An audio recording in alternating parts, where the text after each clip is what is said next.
তাকাচ্ছে।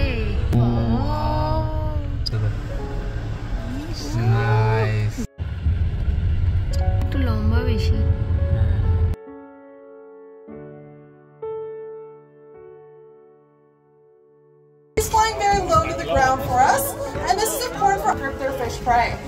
খুব camera friendly আর pose দিতে পছন্দ করে।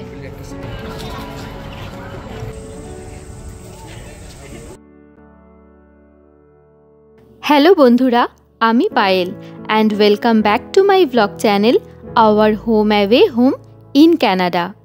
আজ একটা ছুটির দিনে 4 বন্ধু মিলে বেরিয়ে পড়েছি। যাচ্ছি আফ্রিকান লায়ন সাফারি দেখতে। জায়গাটা হ্যামিল্টনের কাছে। টরন্টো থেকে এই ঘন্টা দেড়েকের ড্রাইভ। আর যেতে যেতে চারপাশটাও খুব সুন্দর লাগছে। আজকে ওয়েদারটাও বেশ ভালো, একদম ঝলমলে রোদ উঠেছে। আর যখন এই কান্ট্রি সাইড দিয়ে যাই, চারপাশে ছোট ছোট বাড়ি, ক্ষেত এসব দেখতে ভীষণ ভালো লাগে। মনে হয় ডেস্টিনেশনের থেকে এই জার্নির রাস্তাটা আরও বেশি সুন্দর। ক্যানাডা তো শীতপ্রধান দেশ, তোমরা সবাই জানো, তাই এখানে সামারটা সবাই বেশ ভালোভাবে এনজয় করে। আর জুলাই আগস্ট এই 2 মাস স্কুলগুলো ছুটিও থাকে, তাই এই আফ্রিকান লায়ন সাফারিতে বেশ ভিড়ও হয়। তো কথা বলতে বলতে আমরা পৌঁছে গেছি। এখানে গেটের সামনে ওরা চেক করে নিচ্ছে আমাদের টিকিট আছে কিনা। তো আমরা আগেই অনলাইনে টিকিট কেটে নিয়েছিলাম। চাইলে তোমরা এখানে এসে অফলাইনেও কাটতে পারো। অনলাইনে আমাদের এক একজনের টিকিটের কস্ট পড়েছিল ওই প্রায় $45 কাছাকাছি। তো ঢুকে গেছি ভেতরে। আর ভেতরে ঢুকেই একটা তৃণভোজী প্রাণীর দেখা পেয়ে গেলাম। অবশ্য এদের নাম কি সেটা আমি জানি না। আর তারপর একটু এগোতেই এখন আস্তে আস্তে শুরু হবে বাঘ, সিংহ এইরকম ডেঞ্জারাস অ্যানিমেলদের পালা। দেখতেই পাচ্ছ এখানে কিন্তু বড় করে লেখা আছে যে জানলা যেন সবসময় বন্ধ রাখা হয়। আর আজকে বললাম ছুটির দিন, তাই বেশ ভিড় হয়েছে। সামনে প্রচুর গাড়ি। আর এখানে সব জায়গায় এরকম সিকিউরিটি স্টাফদের গাড়িও আছে। কোনো বিপদ হলেই সাথে সাথে তারা ব্যবস্থা নেবে। তিনটে বসে আছে এখানে, না দুটো সরি। এইটা তো চারটে এইখানে 4টে, এইখানে একটা 5টা। এইটা তো দারুণ জায়গায় বসে আছে। উপরে বেড়াতে তো এখানে দাঁড়িয়ে আছে। ওই 4টে।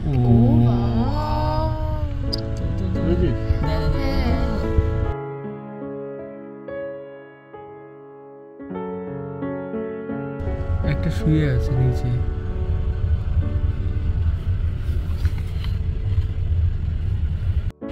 আবার তাকাচ্ছে। খুব বিরক্ত। প্রথমে আমরা যেটা দেখলাম সেটা হলো আফ্রিকান লায়ন। আর তারপর এখন দেখছি হোয়াইট লায়ন। আর এখন দুপুরে সবাই খেয়ে দিয়ে বেশ রেস্ট নিচ্ছে। লেজ নাড়াচ্ছে। একটা সিংহ, একটা সিংহী। তুলেছি। এই বেবুনটা বসে আছে মানুষের মতো করে। কোথায়? ওই যে এটা তো গরু ঢেকে দিচ্ছে। বেবুন অনেক বেশি বেবুন আছে। কোথায় রে? ডান দিকে? ও ডান দিকে বেশি, তোর দিকে বেশি। বেবুনের খেলার জায়গাগুলো ওই দিকে দেখো, রাস্তার উপরে ওখানে একটা হাঁটছে, গাছের তলায় আছে। কোলে বাচ্চা আবার একটা। এই আফ্রিকান লায়ন সাফারিতে টোটাল 7টা এরিয়া আছে। তার মধ্যে প্রথমেই ছিল চিতা ব্রিডিং সেন্টার, যদিও আজকে চিতাবাঘ আমরা দেখতে পাইনি। তারপর ছিল সিম্বা লায়ন কান্ট্রি, যেখানে আমরা সিংহ দেখলাম প্রথমে। তারপর ছিল টিম্বাবাটি লায়ন কান্ট্রি, সেখানে আমরা দেখলাম হোয়াইট লায়ন। তারপর ছিল ওয়াঙ্কি বুশল্যান্ড ট্রেল, যেখানে আমরা বেবুন দেখলাম। ওটা বেরিয়ে যাক। এই রে ক্রস করবে, আমি যাব না। ক্রস করতে দে। নাইস, দারুণ। এখন আমরা আছি রকি রিজ বেল্ট এরিয়ায়। প্রথমে ঢুকেই দেখলাম হোয়াইট রাইনো, আর এই প্রাণীটা হলো কমন এল্যান্ড। একটু এগোতেই দেখা পেলাম 2 অস্ট্রিচের। এখানে যিনি সিকিউরিটি স্টাফ তাকে বোধহয় বেশ ভালো করে চেনে, তার থেকে খুব আদর খাচ্ছিল। আর আবার ঘাসে মুখ দিয়ে খুঁটে খুঁটে কিসব খাবারও খাচ্ছিল। এখানে অবশ্য giraffe, zebra, wildebeest, oryx, Barbary sheep এইরকম আরও বেশ কিছু প্রাণী আছে। সামনে যেটা দেখছো সেটা হলো অ্যাডাক্স। আসলে এরা সবাই তৃণভোজী প্রাণী, তাই একসাথে একই জায়গায় থাকতে পারে।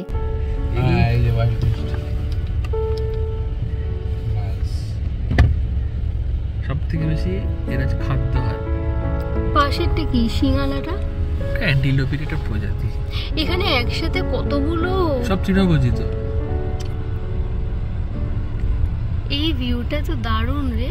একটু এগিয়েই দেখি একটা ছোট ঢিপির ওপর এক গুচ্ছ বারবারি শিপ বসে রেস্ট নিচ্ছে। এ একদম আমাদের দিকে তাকিয়ে মুখ নাড়াচ্ছে, দেখ চিউ করছে। বুঝতে পারছি না।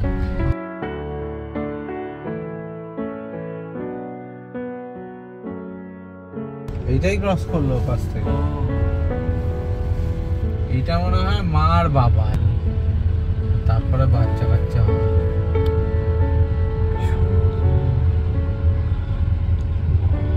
কাঁটাটা একটু লম্বা বেশি। তিনটে পর আজ এখানে এসে প্রকৃতির মাঝে সব জীবজন্তুদের দেখে ভীষণ ভালো লাগছে। আর মাঝে আবার একটা পন্ড টাইপের, চারপাশে ক্যানাডা গুস আর সিগাল। যদিও এদের প্রায় দেখি, তবে এখানে প্রকৃতির কোলে দেখে যেন একটু অন্যরকমই ভালো লাগলো। এরপর আমরা ঢুকলাম অস্ট্রেলেশিয়ায়। এই জায়গাটায় অস্ট্রেলিয়া আর এশিয়া মিলে বেশ কিছু প্রাণী আছে। তো প্রথমেই দেখতে পেলাম ক্যাঙ্গারু। কি দারুণ দাঁড়িয়েছে। ও ভালো ভিউ পেয়েছে ওখান থেকে।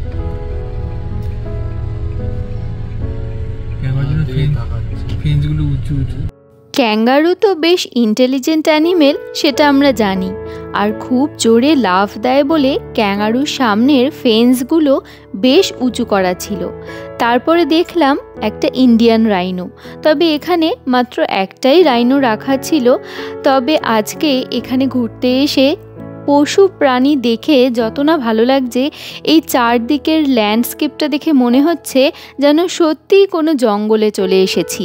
আর সবচেয়ে ভালো লাগছে, আমরা যেমন চিড়িয়াখানায় গিয়ে খাঁচায় বন্দি জীবজন্তুদের দেখি, এখানে কিন্তু ব্যাপারটা পুরোটাই উল্টো। আমরা বন্দি গাড়িতে ঘুরে ঘুরে ওদের দেখছি, আর ওরা কিন্তু নিজের মতো নিজেদের খুশিতে চারপাশে ঘুরে বেড়াচ্ছে। এই ঘাস খাচ্ছে না, ঘাস শিংটা চুলকাচ্ছে, শিংটা চুলকাচ্ছে ঘাসে।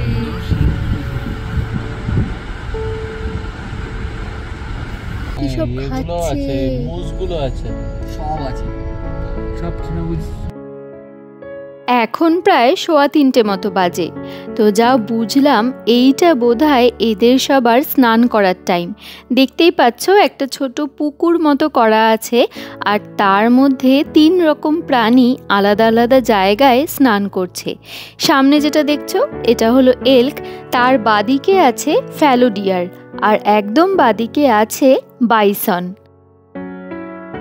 বাইসন এসে গাড়ি ফাড়ি উল্টে দেয়। কারণে রয়েছে এলেই। তো কিছুটা তো ঘোরা হলো, এবার ভাবছি লাঞ্চ করতে যাব, কারণ এখন প্রায় 3:30 বাজে, বেশ খিদে পেয়েছে। আর লাঞ্চ সেরে আরও কিছু জায়গা, আরও কিছু পশু পাখি ঘুরে দেখব। সো যেমন বললাম, এখন আমরা কিছু খাওয়া দাওয়া করব। প্রায় 3:30 মতো বাজে।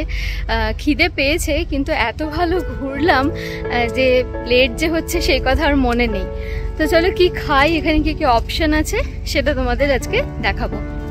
তো এই হলো মোম্বাসা মার্কেট রেস্টুরেন্ট। আমরা ভাবছি এটাতেই খেতে ঢুকবো।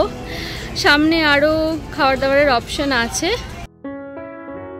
আজকে যদিও বেশ ভিড় এখানে, তবে অর্ডার দেওয়ার পর খুব একটা অপেক্ষা করতে হলো না। আমি নিয়েছি চিকেন হটডগ, আর বাকিরা নিয়েছে বার্গার, আর সবাই একটা করে কোল্ড ড্রিঙ্ক আর ফ্রেঞ্চ ফ্রাইও নিয়েছি। তবে এখানে খাবারের প্রাইস বাইরের থেকে একটু বেশি। তো খাওয়া দাওয়া সেরে আমরা এখন চললাম বাকিটা ঘুরে দেখতে। আর এখানে বাচ্চাদের জন্য একটা ছোট ওয়াটার পার্ক টাইপের করা আছে। এই স্কুল ছুটির সময়টা ওরা কিন্তু বেশ ভালো এনজয় করছে। তো এগিয়ে দেখলাম কিছু শো হয় এখানে, প্যারট, বার্ডস, ওয়াইল্ড অ্যানিমেলস এদের নিয়ে। আর এই সবকটা শোয়ের টিকিট কিন্তু একেবারে এন্ট্রি ফিজের সাথেই ইনক্লুডেড, এর জন্য আলাদা কোনো চার্জ নেই। কিন্তু ওখানে যিনি স্টাফ ছিলেন তিনি বললেন যে প্যারটের শোটা একটু আগেই শেষ হয়েছে, এরপর বার্ডসের আরেকটা শো আছে, সেটা আমরা চাইলে দেখতে পারি। তো ভাবলাম সেই শোটা দেখার আগে এখানে আরও কিছু পাখি আছে সেগুলো ঘুরে দেখি।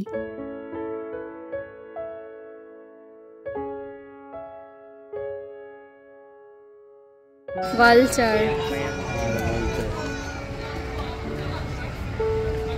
Turkey vulture.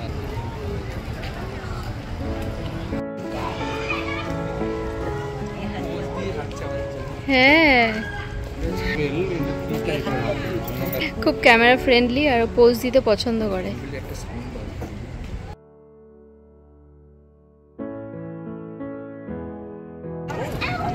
নিজে একটা স্নান করছে।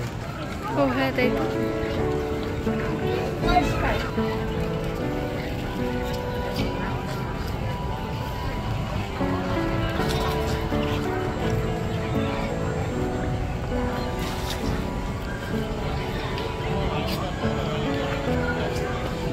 এখন শুরু হবে বার্ডস অফ প্রে এই শোটা। এখানে বিভিন্ন রকম পাখি তারা কিভাবে শিকার ধরে, তাদের ক্যারেক্টারিস্টিক্স, কতদিন বাঁচে, সেই সব নিয়েই একটা শো দেখানো হয়। 3, 2, 1, fly!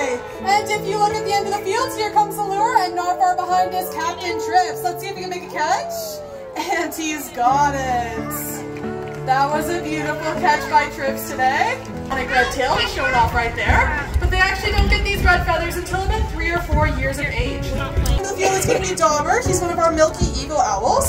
Now as Dauber makes his way across, I want you guys to notice that these birds have a really low flight path. Here he comes. So you can see he's flying very low to the ground for us. And this is important for owls for a couple of reasons. The first is that it allows them to fly for much longer without having to flap those big, beautiful wings they have. Not only this, but it also means that this makes a very silent hunter like all owls are.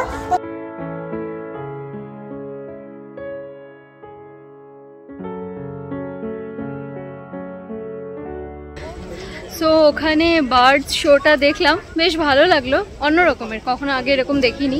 এবার এখানে আরেকটা show হবে wild wonders বলে, but সেটা দেখবো না কারণ আমাদের দেরি হয়ে যাবে।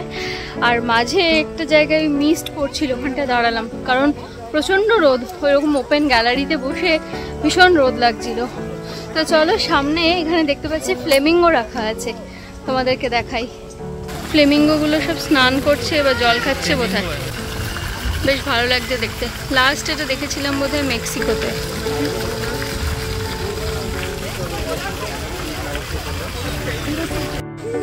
এটা হলো হাতির জায়গা, দেখতেই পাচ্ছ আসছে